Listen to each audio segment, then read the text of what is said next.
my God, why have you forsaken me?"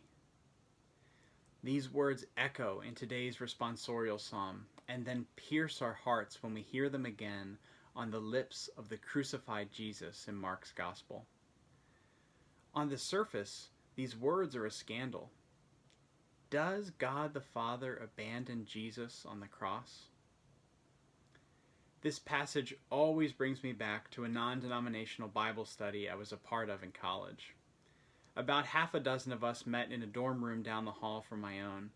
We lounged on beds, couches, chairs, the floor, the typical college luxuries. The leader passed around a painting of Jesus' crucifixion. Above Jesus was a dove, the Holy Spirit, and then God the Father. But the leader challenged this depiction. After all, Jesus seems to say that he was abandoned by God. Was the painting ignoring Jesus' words and romanticizing this gruesome scene? At the time, I didn't have an answer. Could the Son be separate from the Father and the Holy Spirit, even for a brief moment? And if God didn't abandon Jesus, why would Jesus say those words? These questions stayed with me far beyond that Bible study. The answer requires us to look a little deeper. In fact, the church already does the hard work for us.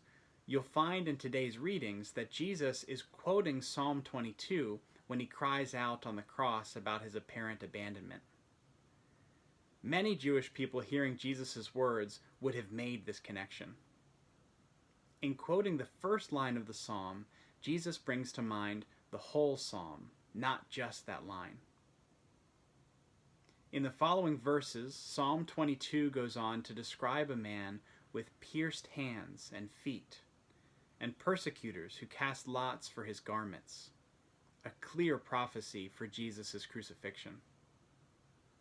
The psalmist continues to explain that the Lord did not turn away from me, but heard when I cried out.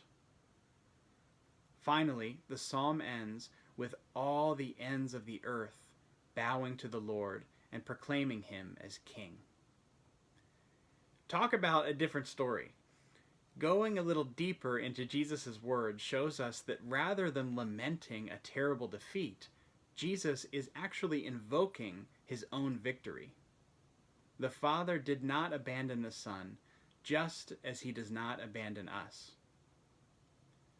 When we stay at the surface level, whether in the scriptures or in our own life, we run the risk of missing the end of the story. Has a difficult person been placed into your life recently? Does the church propose a teaching that's hard for you to understand or accept? Have you had a hard time understanding your suffering over the past year?